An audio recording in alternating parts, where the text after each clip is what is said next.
What is EIWSI? Well, that is the acronym for a framework that I created to identify what we're living under today.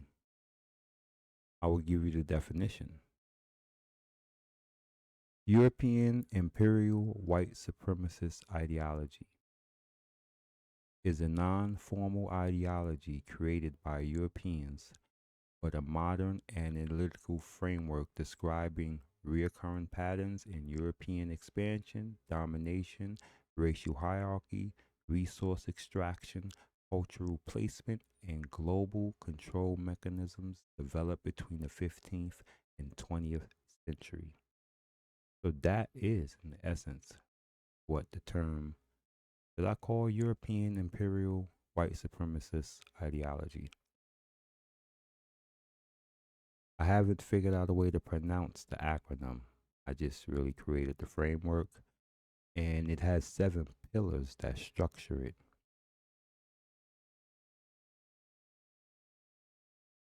Pillar one, and I'm gonna speak on, I'm gonna talk about the pillars. I'm gonna give you a couple of points. I'm not gonna go into too much depth. I'm gonna really get into it later about that. But right now, pillar one, territorial expansion through force. This pillar is the belief that power and legitimacy come from conquering, seizing, or occupying land by military means.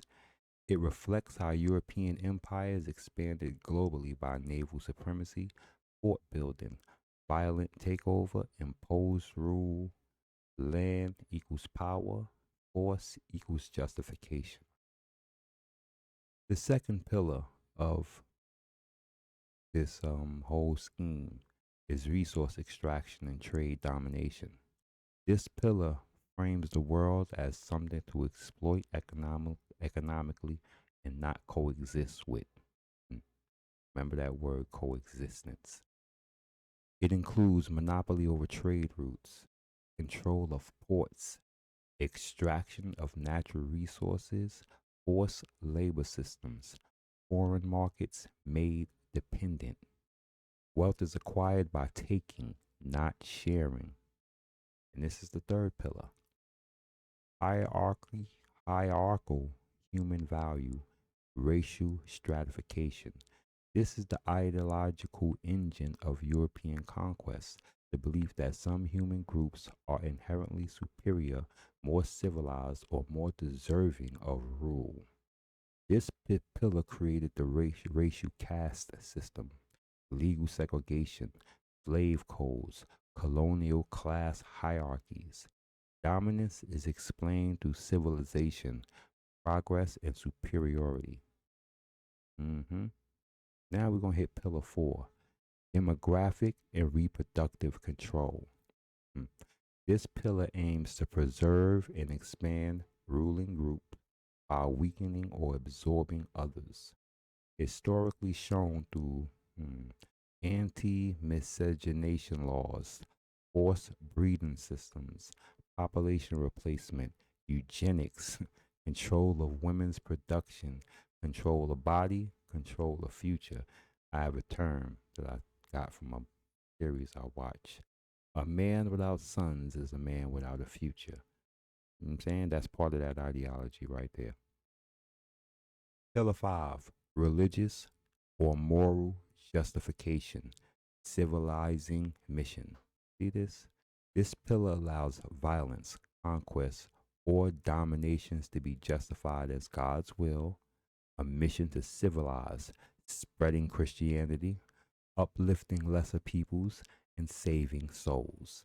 Violence become moral when framed as salvation. Gotta watch this. Crazy.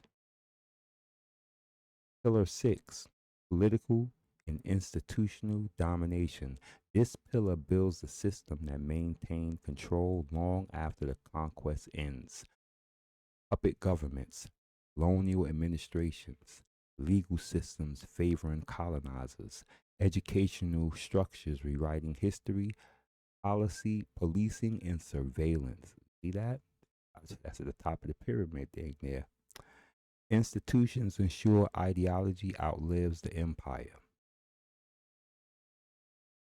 Pillar 7, cultural erasure and identity replacement.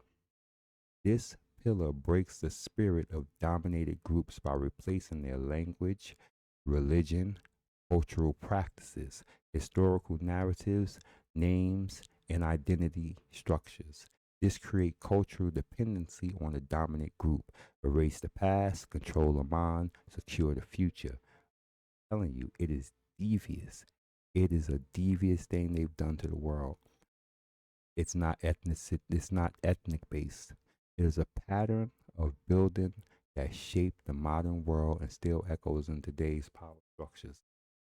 This is why cases like the Texas Hale plot can be analyzed through this framework, which I will be getting to that plot later. That plot screams European imperialist white supremacist ideology. I'm also going to elaborate on some other things later, but I'm going to come to that because there's a couple of podcasters and YouTubers who I actually like and follow. Four of them I like, one of them I don't at all. And I will point out how their ideology fits into what I call European imperialist white supremacist ideology.